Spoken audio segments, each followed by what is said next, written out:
privilege it is to be here with our friend Teresa. Mm-hmm. Thank you. She's been a native plant gardener as long as I've known you. And butterflies, she went with us to the overwintering grounds in Mexico. Well, I just want to thank y'all for all the inspiration and for encouragement and knowledge of gardening and taking care of butterflies Oh, well, thank you. and just having fun. Yeah, you It is encourage fun. us. And it's always fun to see a butterfly flit through, land on one of your flowers, and know that you're participating in their well-being, which they're an important part of our well-being, and that they're pollinators. And again, 1/3 of the foods we eat is first pollinated by a pollinator.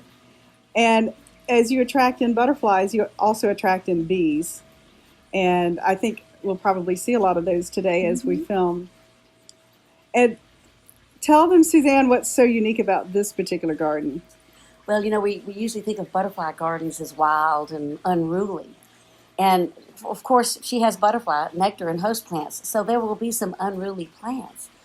But she's added the most elegant flair of a French influence. So this is, to me, a very French garden, a very it's a very historically significant design of the French parterre.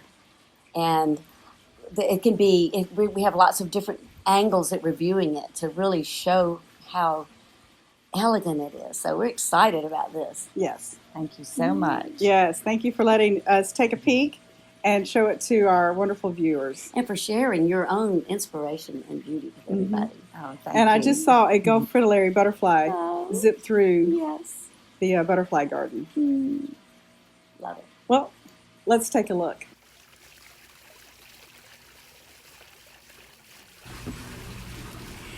Farron, our viewers will probably recognize the design of this garden.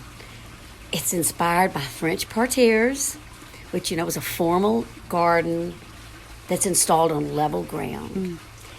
And the thing I love about it is it has both structure and formality, but also informality.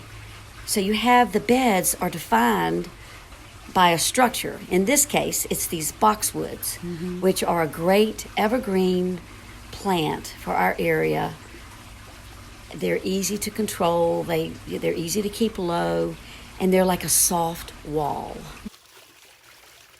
Then the interior of the beds are planted, in this case, with butterfly plants. Our favorite. Yes, host and nectar plants.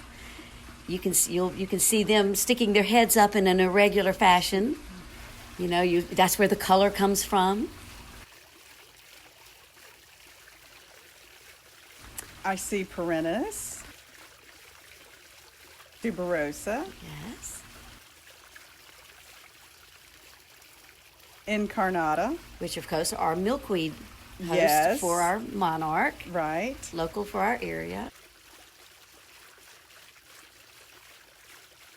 I see beautiful nectar plants, the zinnia, Yes. the pentas, Is that cosmos I see also? wonderful cosmos. Yes. Yep.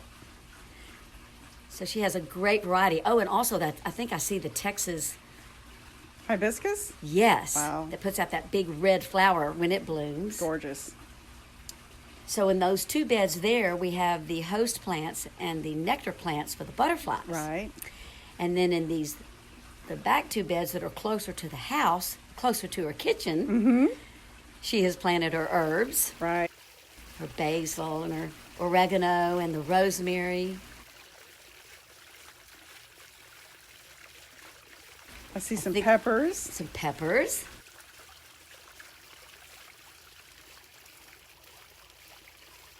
And some tomatoes. And I do see a wayward passion vine, which belongs to the butterfly, but it'll do just fine over here with the herbs. What a wonderful use of these spaces. Oh, well, I think the thing that is so cool is that you're combining, a practical, functional element with something very elegant. Suzanne, let's leave the butterfly garden and check out some of the other thought out visionary pieces of this design. Let's. Theron, imagine driving up to this beautiful parking court every day. It is gorgeous. It is so well done and eco-friendly. And this would be considered permeable paving. Right. And the reason it's eco-friendly, as you can imagine, is that the water absorbs directly into the soil. Oh, wow. Yes, and no runoff. Exactly. Mm-hmm. And so since it absorbs directly in the soil, it doesn't really need to be irrigated. Mm-hmm. You know, once it's established. Mm-hmm. And you know, as deep in the South as we are, asphalt has a heat Absolutely. that comes off of it. Right. That So is- this keeps the surrounding areas cooler, Right. which is really beneficial for our area. And unlike concrete, it won't sag or crack. I love the design. Oh, yeah. And it's kind of repeats some of the unity that's in, some of the formality that's in the rest of the garden. Beautifully done. It really is. Suzanne, this corner of the house is extending quite the invitation. It has piqued my curiosity. I want to go explore. Absolutely. It's inviting and want you to look around the edge and see what's over there. There's But before- yeah, I see a path over there that I must go follow. But yes, tell me before. Look at this rosemary hedge. Who knew? Who knew that you could create a hedge with rosemary? But it's evergreen and it's so aromatic. Right. Oh my gosh. Just to brush up against it is a real pleasure. Let's go around the corner. All right. What a beautiful space. Private, yet inviting. Once again, it's hedged with the boxwood, which is a repetition of other places in the garden and creates kind of a soft, small border wall that creates a sense of intimacy. I love the little butterfly house. Yeah. We're not sure if they're good for anything, but it looks good, right? Not sure if they actually house butterflies, but That's right. it is beautiful. Mm-hmm. Wow, look at this living space, outdoor living space. Once again, So inviting. to have two native redbud trees anchoring each corner. What a great choice. They'll be the first to bloom in the spring with a hot pink flower. And of course the leaves are heart-shaped.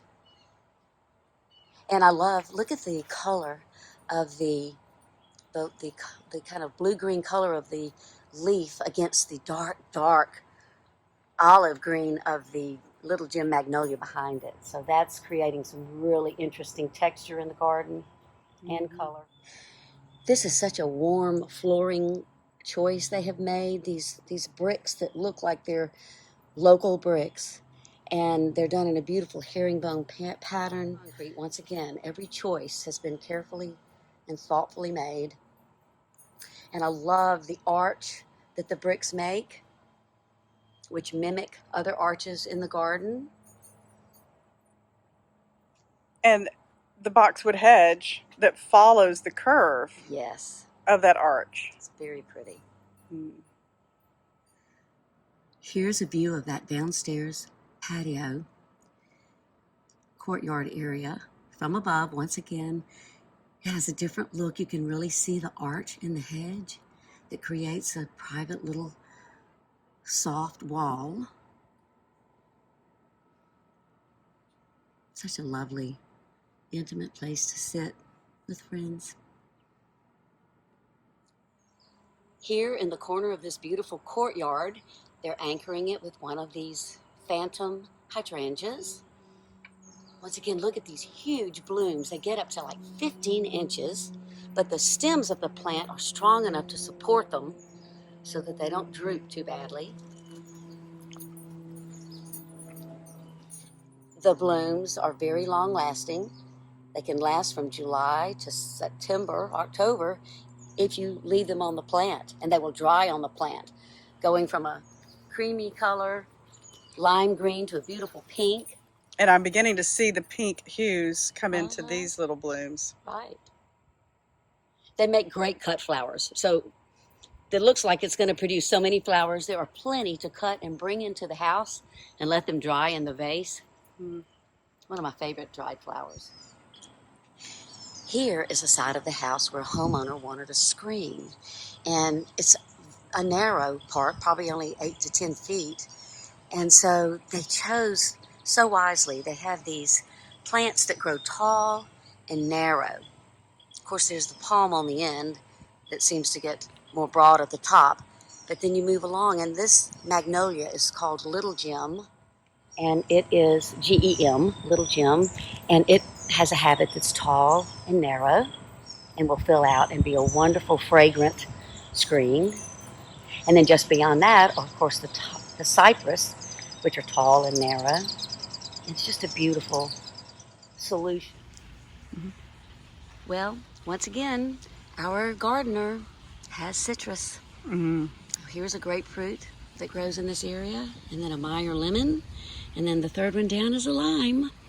And although we haven't actually seen a specific caterpillar, we have noticed evidence of their presence.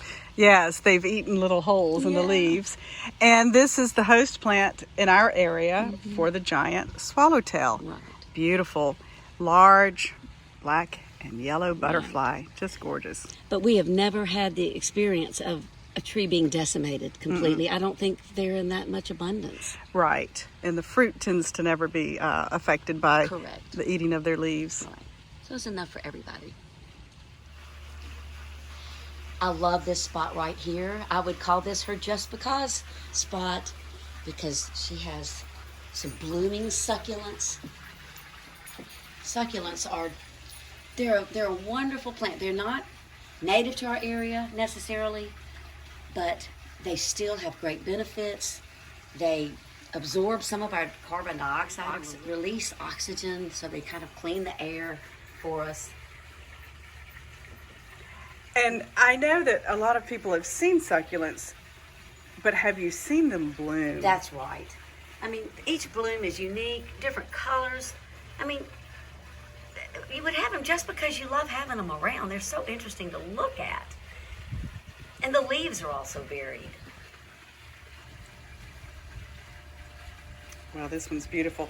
This particular display is heart-shaped. Isn't that amazing? I love that. Yeah. That's gorgeous. It is. Perfect for this sweet homeowner. And what a great just because plant. It is a great just because plant. Look at this. Native pitcher plant. One of my personal favorites in my garden is the same pitcher plant bog, if you will, that I've recreated. I see that she has as well. Yes. It's just spectacular. It really is. And these pitcher plants, they will take in little flies and insects, and as the insect breaks down, it feeds the plant with nutrients that it needs. Look, tucked in here is a bloom. And another one. Yeah. Wow. Several. That's a happy plant there. It really is. Another usual feature of a parterre is the pathway. And in this case, they've chosen a wonderful river rock gravel, just soft to walk on. And it's another permeable surface, unlike concrete. So the water readily absorbs into the ground. And as a unifying feature, this gravel path wraps all the way around the corner of this house up to their private entrance from the garage. Look at that beautiful little breezeway. It's just so elegantly done. And you'll notice that the edge of the flower bed mimics the main parterre. With the brick, but with the arches. It forms a circle in the center that the path runs through. It's really so well done. And of course, they're repeating the same beautiful local brick. Let's see what she has in that urn. Yes. Hi. So from this vantage point, the homeowner gets to look out their kitchen sink window. That's right. To this gorgeous urn that features succulents. What else? I see begonia. This coral salvia. And the black and blue salvia that we love so much. That's what this tall one is? I see Yes, it is. a bit of a bloom over here. wonderful nectar plant. Mm-hmm. Such a beautifully. What is this lacy fern here? Oh, It's pretty. another just because. Absolutely. I love how she pairs her plantings in all of her pots outdoors. Mm-hmm. Let's show a few more.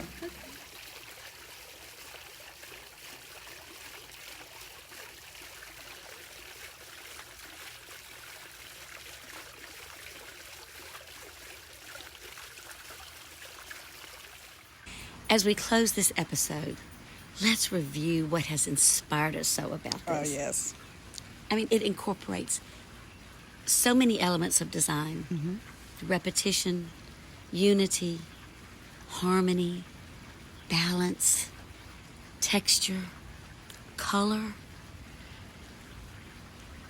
form, and it's eco-friendly as well. They're the native plantings, Yes. the permeable surfaces, Right. and then of course the soothing sound of the fountain is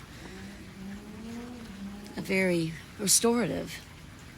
So every one of our five senses has been engaged today. Yes. Going through here, we're able to smell the wonderful aromas, taste the herbs and vegetables, see the beauty of the plants and their design and the way they were thoughtfully laid out, feel the varied textures, and hear the soothing sound of the fountain. I have a feeling we will be visiting this garden again very soon.